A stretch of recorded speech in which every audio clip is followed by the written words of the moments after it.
The floorboards shouldn't sound hollow here. 15-year-old Nora Hayes kneels on the warped wood of the abandoned cabin, pressing her ear against the planks, the way she's seen people do in movies, and the sound that comes back is unmistakable. Empty space below, a cavity where dirt floor should be. She's been squatting in this forgotten place for 3 weeks, hiding from the social workers who want to send her to a group home in Spokane, surviving on canned food from the general store she shoplifted from with guilt that eats at her almost as much as hunger. The cabin appeared deserted when she found it, windows broken, roof sagging, a relic from some past life the forest was slowly reclaiming. But this hollow sound suggests something else, something hidden. She's been prying up loose boards to burn for firewood. The wood stove still works if you don't mind smoke, and this section near the corner, under where a bed frame once stood, feels different, deliberate, like it was meant to be opened. Her fingers find the edge of one plank and pull, and it lifts easily. Hinges she didn't see folding back to reveal darkness below, and a smell of cold earth, and something else. Something old. She should be afraid. Should remember every horror movie about basements and what waits in the dark. But Nora's been lost in ways that have nothing to do with geography for so long now, that discovering secret spaces feels almost fitting. She's about to climb down into whatever's below when she hears it. A vehicle engine on the dirt road getting closer. Someone's coming, and Nora, who legally doesn't exist anymore and desperately needs to stay that way, has about 30 seconds to decide whether to run or hide in the hole she just uncovered. Nora's parents died on Interstate 90 between Seattle and Spokane on a February night when black ice turned a simple drive into a catastrophe. Her father, trying to avoid a jackknife semi, had overcorrected and sent their sedan into the median barrier at 60 miles an hour. He died on impact. Her mother lasted 2 days in the ICU before the brain swelling won. Nora, who'd been staying with a friend that weekend, became an orphan at 15 with no living relatives anyone could locate. The state took custody immediately, placing her in an emergency foster home while they processed paperwork and looked for permanent placement. The first home was fine. Crowded, chaotic, but the foster parents were kind enough. The second, after that placement fell through for reasons no one explained, was worse. 5 other kids, not enough food, a foster father whose eyes lingered too long. Nora lasted 2 weeks before she left in the night, with nothing but her backpack and the $100 she'd saved from birthday gifts over the years. She'd remembered something her father said once, during one of their hiking trips into the Cascades. If you ever need to disappear, head for the mountains. Plenty of old cabins and hunting shelters. Most are forgotten. You could live off the grid for months if you knew what you were doing. He'd been joking, she thought, telling stories about his own youth when he'd considered dropping out of society, but the words stuck. When running from the second foster home, Nora didn't have a plan beyond a way. She hitchhiked north, told the driver she was 18 and visiting family, got dropped in a town called Clearwater that barely appeared on maps. From there she hiked, following trail markers at first, then just instinct and the certainty that if she went deep enough, high enough, no one would find her. The cabin appeared on her 4th day, tucked into a valley between ridges, so overgrown with vines and surrounded by second-growth forest that she'd almost missed it. The door hung on one hinge. The windows were mostly gone, but the structure was sound enough, and the wood stove, though rusty, still functioned. Most importantly, it was empty, forgotten. Hers. She'd been surviving in a state of low-grade terror ever since. Her money bought canned soup and beans from the general store in Clearwater, where she went once a week, wearing a hoodie pulled low and paying cash while trying to look older than she was. She gathered firewood, boiled water from the nearby creek, rationed her food to make it last. The nights were the hardest, silence so complete it felt like being underwater, and her mind would spiral into the grief she kept at bay during the day. Her parents were gone. Everything she'd known was gone. She was alone in a way that felt permanent, and the future was a black hole she couldn't look at directly. But she kept going because the alternative, turning herself in, going back to the system, risking another placement like the second home, felt worse than the slow starvation in the woods. She told herself she'd stay until spring, then figure out something else. Some plan that didn't involve being swallowed by a system that saw her as a problem to be processed. The cabin revealed itself slowly. Searching for anything useful, Nora had found remnants of previous inhabitants, a shelf of mason jars, some still sealed with unidentifiable contents, a coffee tin filled with rusty nails, a drawer with moldering newspapers dated 1987. Whoever lived here last had left decades ago, and the forest had been patient in its reclamation. But today, 3 weeks into her occupation, the hollow floorboards changed everything, because hollow meant hidden, and hidden meant secrets. And secrets, in Nora's experience, were either treasures or traumas. She's about to find out which.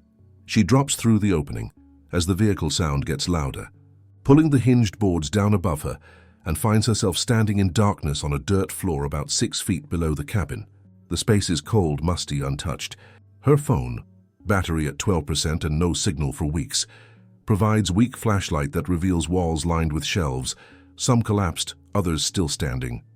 And on those shelves, arranged with what must have once been careful organization, are jars and boxes and objects she can't immediately identify. The vehicle passes without stopping. False alarm, or maybe someone just using the old logging road. Nora's heart slows from its panicked sprint, and she lets herself actually look at where she is. A root cellar. She's seen pictures in old books, the kind of underground storage pioneers used before refrigeration, except this one is bigger than she expected, maybe 12 feet by 8, with a ceiling high enough that she doesn't have to crouch. And it's been sealed. The air is stale but not moldy. Whoever closed this place did it right, protecting whatever they stored here from moisture and decay. She moves deeper, phone light sweeping across shelves. Mason jars filled with preserved vegetables, the colors muted, but still visible through dusty glass. Green beans, tomatoes, pickles. The seals look intact, decades-old food preserved in glass-time capsules. There are cloth bags, their contents unknown, hanging from hooks in the ceiling beams, wooden boxes stacked in corners, and against the far wall something that makes her stop, a trunk, cedar, from the smell that cuts through the mustiness when she kneels beside it. The kind of trunk people use to keep valuable things in, with metal corners and a clasp that's locked with a padlock so rusted she thinks it might crumble if she breathed on it too hard. She should leave it, come back with better light, with tools. But curiosity and 3 weeks of desperate isolation make her reckless. She finds a rock near the cellar entrance, wedges it against the padlock and hits it with another rock. The lock shatters on the third strike, rust and time making it brittle. The trunk opens with a creak that sounds loud in the confined space. Inside, wrapped in what was once white cloth but is now yellowed with age, are layers. She lifts the first layer carefully and finds books. Hardcover journals, handwritten, the ink faded but legible. She opens one at random and sees dates. March 15th, 1952. The last frost finally lifted. Planted the first rows of lettuce and radishes. Thomas says I'm too optimistic about the season, but I know this land. It'll provide. She flips forward. July 3rd, 1952. First harvest came in heavy. The root cellar is almost full. We'll eat well this winter, God willing. The handwriting is elegant, careful. The voice of someone who took writing seriously. Nora keeps digging. Below the journals are more books, but these are different. Recipes handwritten on index cards organized by season. Spring greens, summer preservation, fall root vegetables, winter soups. Each card annotated with notes, adjustments, successes and failures documented. There's a leather-bound ledger filled with what looks like seed inventory. Cherokee purple tomato, saved from Martha's Garden, 1948. Yellow pear, mother's line, brought from Pennsylvania. Below that, wrapped in oilcloth that crackles with age, are envelopes. She opens one and finds seeds. Actual seeds, dozens of varieties, each packet carefully labeled in the same handwriting. But it's what she finds at the very bottom of the trunk that makes her breath catch. A metal box, small and heavy, and inside it documents, legal documents. Her deed to property dated 1947 in the name of Nora Hayes. The address matches this location, this valley, this forgotten cabin. And next to the deed, a genealogy chart, hand-drawn, tracing the Hayes family line from Eleanor Hayes down through generations. Nora follows the lines with her finger. Eleanor married Thomas Hayes in 1946. They had 2 children. One died in infancy. The other, Sarah Hayes, born 1949, married in 1968 to... And the chart ends there, incomplete. But Nora knows genealogy. Her mother had been obsessed with ancestry websites, always talking about tracing their family history. And her mother's maiden name was Hayes, Sarah Hayes. Nora's hands start shaking. She pulls out her phone, pulls up the one photo she has saved, a family picture from when she was 10. Her parents young and smiling. She zooms in on her mother's face, then on her grandmother in the background, the woman Nora barely remembers who died when she was 5. And suddenly the pieces align. Eleanor Hayes, her great-grandmother. This cabin, this land, this root cellar filled with preserved food and heirloom seeds, and a life carefully documented. This is her family's, and no one told her it existed. Nora spends the next 3 days living in a state of discovery that feels like drowning and surfacing at the same time. She brings everything from the trunk up into the cabin, spreading it across the floor in organized piles. The journals, when she reads them chronologically, tell a story that breaks her heart and fills it simultaneously. Eleanor Hayes had been a war bride, married to Thomas Hayes after he returned from World War II. They'd bought this land in 1947 with his veterans' benefit, built the cabin themselves, planned to homestead. The early journals are full of optimism and hard work, detailed accounts of clearing land, planting gardens, learning which crops thrived at this elevation. Thomas built the root cellar today, dug it himself, lined the walls with stone from the creek. Says it'll keep food fresh through the worst winters. I'm calling it our insurance policy. As long as we have this, we'll never go hungry. But things got harder. The journals document struggles. A harsh winter in 1953 that killed most of their livestock. Thomas getting injured and being unable to work for months. Money troubles. Eleanor's voice stays steady through it all, documenting solutions more than complaints. When the store-bought flour ran out, I learned to grind wheat by hand. It takes hours, but we have bread. That's what matters. She writes about saving seeds from their best plants, about trading with neighbors, about slowly building a network of knowledge that made them more resilient. By the mid-1950s, the journals shift. Less about survival, more about mastery. Eleanor has become an expert in this specific ecosystem, this particular valley. She knows which wild plants are edible and when. She's developed preservation techniques that keep food fresh longer. She's breeding plants specifically adapted to their microclimate, saving seeds year after year, creating varieties that exist nowhere else. Nora finds a journal from 1968, the handwriting shakier now. Sarah graduated high school today. She's leaving for Seattle in the fall college. I'm proud and heartbroken in equal measure. She doesn't want this life, says the mountains are a prison. I can't make her love what I love, but I'm leaving everything here for her just in case. The seeds, the recipes, the knowledge. It's hers if she ever wants it. The next few journals are sparse, just seasonal notes about planting and harvesting. Thomas died in 1972. Eleanor writes about grief in careful, controlled sentences that somehow hurt more than if she'd wailed on the page. He's gone and I'm alone and the silence is enormous.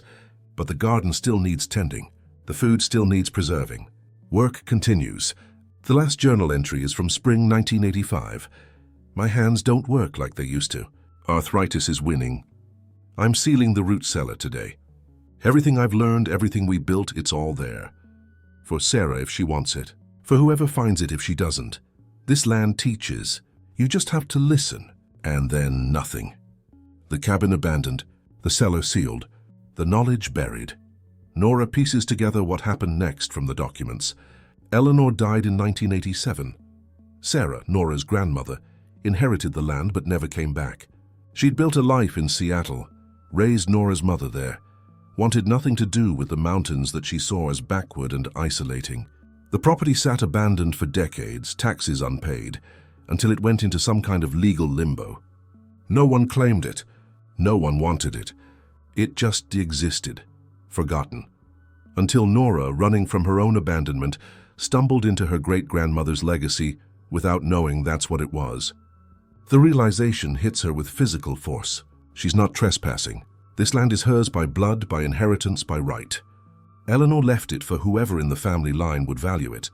And Nora, who has nothing else, who's been living like a ghost in her own family's home, has a claim to something real. She cries then, sitting in the cabin surrounded by journals and seeds and the documented life of a woman she never met, but who somehow left her exactly what she needed when she needed it most. Over the next weeks, Nora becomes a student of Eleanor's journals. She reads every page, makes notes, begins to understand not just what Eleanor did, but why. The seed saving isn't just about preserving varieties. It's about creating resilience, about never being dependent on systems that could fail. The preservation techniques aren't just about food. They're about control, about security, about knowing you can feed yourself no matter what. Eleanor was teaching self-sufficiency as a philosophy, not just a practice. And Nora, who spent 3 weeks barely surviving, begins to see the difference between existing day to day and actually building something sustainable. She experiments with Eleanor's recipes, using the preserved food from the cellar. Some jars have spoiled despite the seals, but many are still good decades-old vegetables that taste like time and careful hands. She makes a soup from a 1983 recipe, using canned tomatoes and beans that Eleanor put up, and it's the best thing she's eaten since her parents died. She cries while eating it, mourning and gratitude mixing into something she can't name.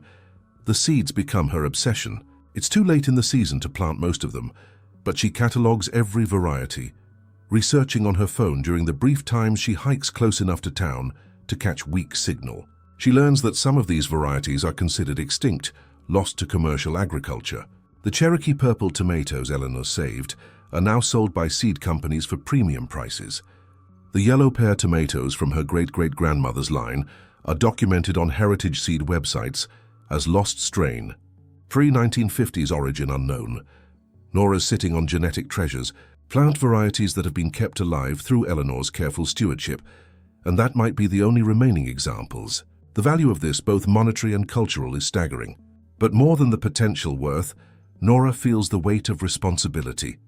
Eleanor kept these alive for someone to continue, and that someone, apparently, is her. She finds a journal entry from 1970 that feels like Eleanor speaking directly to her across time. Whoever tends this garden after I'm gone, know this. These seeds are more than plants. They're stories. Each variety has survived because someone cared enough to save it. You're part of that chain now. Don't break it. The first crisis comes when Nora tries to establish her legal claim to the property. She hikes down to Clearwater with copies of the deed and genealogy chart, walks into the county recorder's office, and asks about the land status. The clerk, a middle-aged woman with skeptical eyes, looks at the documents and frowns. This property's been in tax default since 1989. Should have been auctioned years ago, but it fell through the cracks. You saying you're the heir? Nora, trying to sound confident, says yes. The clerk's eyes narrow. How old are you? 18. A lie. ID? Nora doesn't have current ID. Her state ID is at whatever foster home still has her possessions. She stammers something about losing her wallet, and the clerk's expression shifts from skeptical to suspicious. Honey, if you're a runaway, there are people who can help. Let me make a call. Nora grabs the documents and runs, heart hammering, knowing she's made everything worse. She's on someone's radar now. The system will start looking.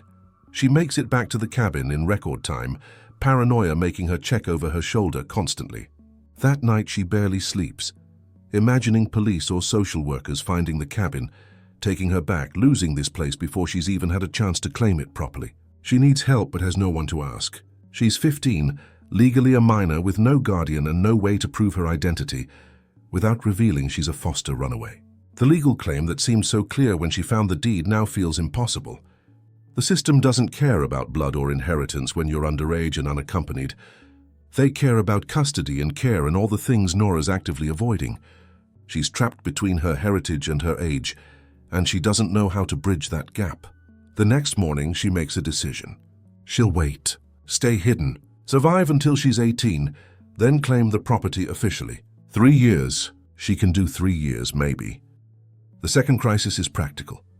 Winter is coming earlier than expected, and Nora's supplies are running low. The preserved food from the cellar helps, but she needs fresh protein, needs fat, needs calories for the cold months ahead. She tries to hunt using snares made from wire she found in the cabin, following instructions from a survival guide Eleanor referenced in her journals. The first week, nothing.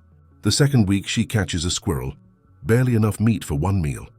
She's losing weight, her clothes hanging loose, her energy flagging. She knows the signs of malnutrition from health class, knows she's sliding toward dangerous territory. She needs help but can't risk exposure. The contradiction is maddening. One afternoon, checking her snares, she finds a rabbit. and a man watching her from the trees. He's old, maybe 70, with a weathered face and the kind of stillness that comes from spending a lifetime in wild places. "You're the girl living in Eleanor's cabin," he says, and it's not a question. Nora's instinct is to run, but something in his tone stops her. "I'm Jacob Reeves. I live about 3 miles southeast. I was friends with Eleanor and Thomas. Haven't seen anyone at that place in 30 years. He looks at her snare, at her too thin frame, at the fear she's trying to hide. "You're family, aren't you?" You have the Hayes look. She doesn't know if she should trust him, but she's so starved for human connection that the words spill out. "Great-granddaughter Nora." He nods slowly. "Eleanor talked about her granddaughter who moved to Seattle. Sarah, that's your grandmother?" "Yes, she died when I was little. I didn't know about this place until—" She trails off, unsure how much to reveal. Jacob studies her with eyes that have seen a lot of secrets. "You're hiding from something." "That's okay." Eleanor did too, in her own way. "The mountains are good for that." He gestures at the rabbit in her snare. "How you know how to process that properly? Or you just been winging it?" Nora admits she's been winging it. He sighs. "Come on. I'll show you how to do it right. And I've got venison you can take back.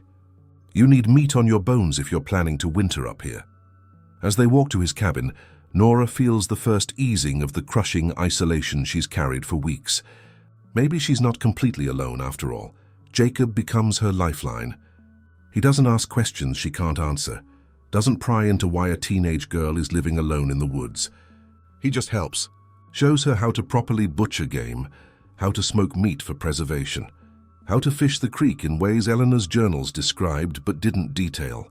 He brings her supplies, flour, oil, salt, things she can't easily steal or afford, and waves away her protests. Eleanor would have helped if she was here. "I'm just doing what she'd do." He tells her stories about Eleanor and Thomas, fills in gaps the journals left. "Eleanor was the toughest woman I ever met. Survived things that would have broken most people. Losing her son to fever when he was 2. Thomas's injuries from the war catching up with him. Daughter rejecting everything she built. She just kept going. Kept planting, kept saving, kept teaching anyone who'd listen." He looks at Nora with something like approval. "You found the root cellar, didn't you?" "The seeds?" She nods. "She told me once she was leaving everything for whoever cared enough to look." "Guess that's you." The third crisis hits in late November. A truck drives up the old logging road, parks near the cabin. 2 men get out, one in his 50s with a clipboard, one younger with a camera. The older man calls out, "Anyone here?" "We're with Cascade Development LLC, here to survey the property." Nora hides in the root cellar, heart pounding, watching through a gap in the floorboards as they walk around the cabin, taking pictures, making notes. She hears fragments of conversation. "Fairly perfect for subdivision.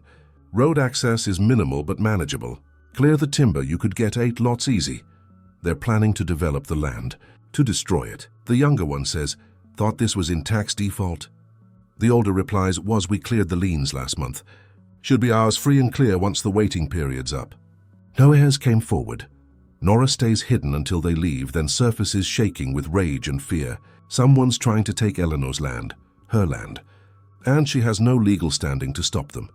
She runs to Jacob's cabin, tells him everything, her real age, the foster homes, the county clerk, now this development company. He listens without judgment, then asks, "You got proof you're Eleanor's heir?" "The documents." She does. "Then we fight. But we do it smart. I know a lawyer in Spokane, guy who handles land rights. He owes me a favor. Let me make some calls." 3 days later, Jacob drives Nora to Spokane, her first time leaving the mountains in 2 months, to meet with David Chen, an attorney who specializes in property law. Chen looks at the documents, at Nora, at Jacob, and says, "This is complicated. You're a minor.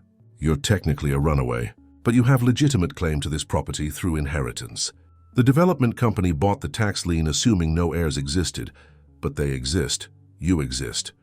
We can fight this, but it means revealing yourself to authorities." Nora feels the walls closing in. "What happens then?" "Likely Child Services gets involved. They'll want to establish guardianship. But," he glances at Jacob, "if you had an adult willing to take temporary custody, someone the court would approve, that might work." Jacob clears his throat. "I'd be willing, if the court allows. I'm Eleanor's friend. I've got a clean record, stable home. I can look after the girl until she's 18, help her maintain the property. Nora stares at him, this near stranger offering to upend his life for her. Chen nods slowly. That could work. We file an injunction to halt the development sale, establish Nora's inheritance claim, petition for guardianship to Jacob. It'll take months and it's not guaranteed. But it's a path. Nora looks at Jacob. Why would you do this? His eyes are kind. Because Eleanor cared about this land more than anything. And you're the first person in 30 years who cares the same way. That means something. For the first time since her parents died, Nora lets herself feel something like hope. Maybe she's not completely lost after all. The legal battle takes 4 months and nearly breaks Nora several times. Child Protective Services investigates Jacob, interviews Nora repeatedly, questions why she ran and why she stayed gone. She has to relive her parents' deaths, explain the foster homes, justify her choices to people who see her as a problem to solve rather than a person making desperate decisions. The caseworker assigned to her, Ms. Martinez, is kind but firm. You can't just disappear into the woods, Nora. There are laws, systems in place to protect minors. Nora tries to explain about the root cellar, Eleanor's legacy, the seeds that might go extinct if the land is developed. Ms. Martinez listens but says, that doesn't change the fact that you're 15 and need supervision. The recommendation is for Jacob to become her legal guardian, but first he has to pass home inspections, background checks, parenting classes. It's humiliating for him and agonizing for Nora, who watches this kind old man jump through bureaucratic hoops because of her. Meanwhile, Cascade Development fights the injunction. Their lawyer argues that Nora's claim is too late, that she abandoned the property by not coming forward sooner, that a minor can't legally contest an adult transaction. The hearing, scheduled for February, feels like a countdown to loss. If they lose, the land gets sold, the cabin demolished, Eleanor's legacy bulldozed for vacation homes. Nora spends sleepless nights imagining it, the root cellar crushed, the seeds destroyed, the careful work of generations erased. Chen prepares their case methodically, building an argument around inheritance law and the fact that Nora didn't know the property existed until recently, couldn't reasonably be expected to come forward sooner. He finds precedent for minors inheriting property, for guardians managing estates until the heir reaches majority. But it's close. Too close. The day before the hearing, Nora hikes to the cabin, she's staying at Jacob's now per CPS requirements, and goes down to the root cellar. She sits among the jars and journals and feels Eleanor's presence like a weight. I'm trying, she whispers to the empty space. I don't know if it's enough. The hearing is in Spokane County Courthouse, a building that feels designed to intimidate. Nora sits beside Chen and Jacob, watching Cascade's lawyers present their case with polished confidence. They call it a simple matter of tax foreclosure and rightful purchase. Chen counters with documentation of Nora's lineage, the valid will that left everything to Sarah Hayes and her descendants, the genealogy that proves direct inheritance. The judge, a woman in her 60s with sharp eyes, listens to both sides, asks pointed questions. Then she asks to see the property documents. Chen provides the deed, Eleanor's will, the genealogy chart. The judge studies them for a long time. Then she asks Nora to approach. Ms. Hayes, tell me why this land matters to you. Nora's voice shakes but holds. My great-grandmother spent 40 years making that place sustainable. She saved seeds that don't exist anywhere else. She documented knowledge about living off the land that's being lost. And she left it all for family.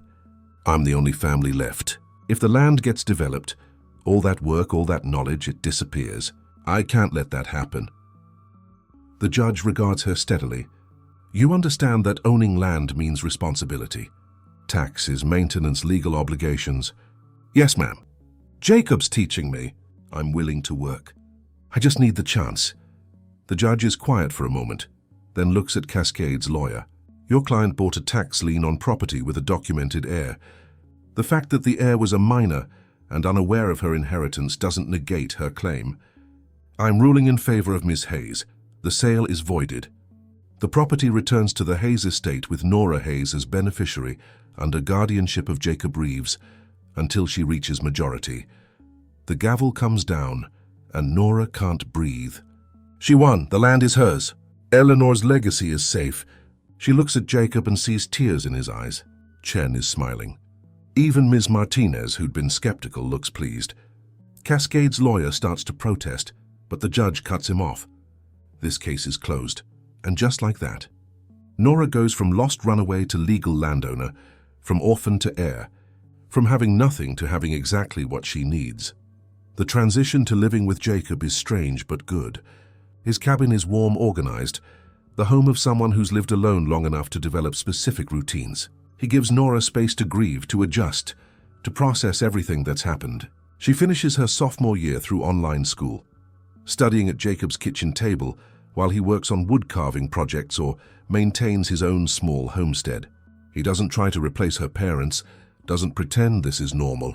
He just provides stability, teaching her skills Eleanor would have approved of. How to preserve food properly, how to maintain buildings and systems, how to read the forest and weather and season. Weekends they hike to Eleanor's cabin, Nora's cabin now, and work on restoration. The roof gets patched properly.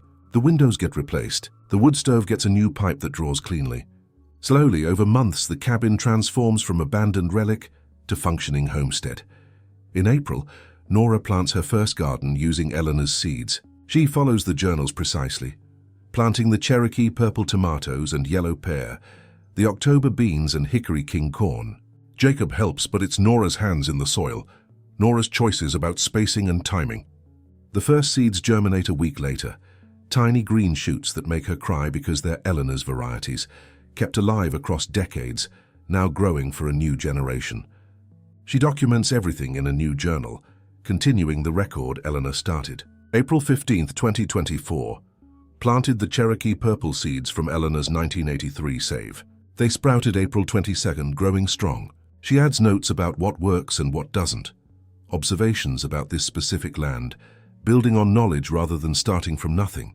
By summer, the garden is thriving. Tomatoes swell on vines, beans climb poles, corn reaches for the sky.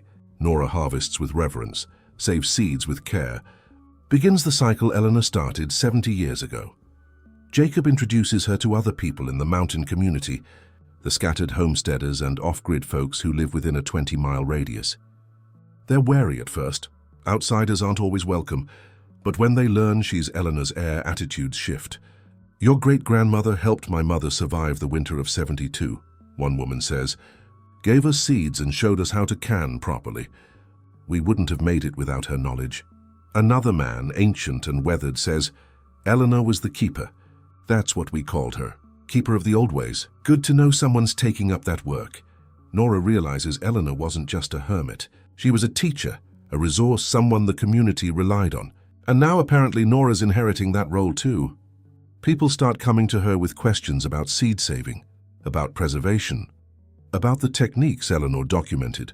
At first she just shares what's in the journals, but gradually she starts adding her own experience, her own experiments. The knowledge grows. By the time Nora turns 16, the cabin is livable year-round. She splits time between Jacob's place during the school week and her own land on weekends and summers. The garden produces enough that she trades surplus with neighbors, continuing Eleanor's tradition of community exchange. She's careful with the rare seed varieties, growing them out in isolation to keep them pure, saving the best specimens, slowly multiplying stock that had dwindled to a few remaining seeds. A heritage seed company contacts her after hearing about the Cherokee Purple line, offers to buy seeds. Nora refuses to sell, but agrees to share if they'll document the provenance properly, give Eleanor credit for keeping the variety alive. They agree, and suddenly Eleanor's name is in seed catalogs, her preservation work recognized. Nora sends a copy of the catalog to the county library with a note, in memory of Nora Hayes, who knew the value of saving what others forgot. The root cellar becomes her sacred space. She preserves food there each fall, filling jars with the harvest, continuing the cycle. She adds to Eleanor's collection of journals and seed packets, creating her own archive. Sometimes she just sits there among the jars and history and feels connected to something larger than herself. A lineage of women, Eleanor, her great-great-grandmother who brought the yellow pear seeds from Pennsylvania, others before that she'll never know, all saving seeds, all passing down knowledge, all refusing to let valuable things disappear. She's part of that chain now. The responsibility is enormous, but she carries it gladly, because it's purpose, identity, belonging, All the things she thought she'd lost when her parents died. She found them buried in a root cellar, left by a woman who died before Nora was born, but who somehow knew exactly what her descendant would need. On the anniversary of finding the root cellar, Nora hikes to the cabin alone. It's early November, almost exactly a year since she discovered the hidden entrance. The garden is harvested, the cabin is winterized, the root cellar is full. She's survived the legal battle, finished a year of school, established herself in the community. She's no longer lost. She has a home, a guardian who cares, a purpose that extends beyond just survival. She thinks about the girl who fled foster care, terrified and alone, seeking nothing but escape. That girl doesn't exist anymore. She's been replaced by someone stronger, someone rooted, someone who knows exactly who she is and what she's meant to do. She descends into the root cellar with a new journal she's been writing, places it on the shelf next to Eleanor's last entry. Her first entry reads, November 2024. 1 year since I found this place. 1 year since I found myself. Eleanor, if you can see this somehow, thank you. You left me more than land and seeds. You left me proof that I come from people who survive, who build, who save what matters. I won't let you down. She climbs back up, closes the hidden entrance, and looks around the cabin that's slowly becoming hers. The winter ahead will be hard, but she's prepared. She has knowledge, supplies, community, purpose. She has Jacob checking on her and neighbors who trade goods, and Ms. Martinez doing occasional wellness checks to ensure the guardianship is working. She has Eleanor's journals teaching her, and her own growing expertise adding to the collective wisdom. She has seeds to save and stories to continue. She has a legacy to honor and a future to build. The mountains that once seemed like a hiding place have become home. And Nora, who was lost in every sense, has found exactly where she belongs. Not by accident, not by rescue, but by inheritance, by work, by choosing to value what Eleanor valued and continuing what Eleanor started.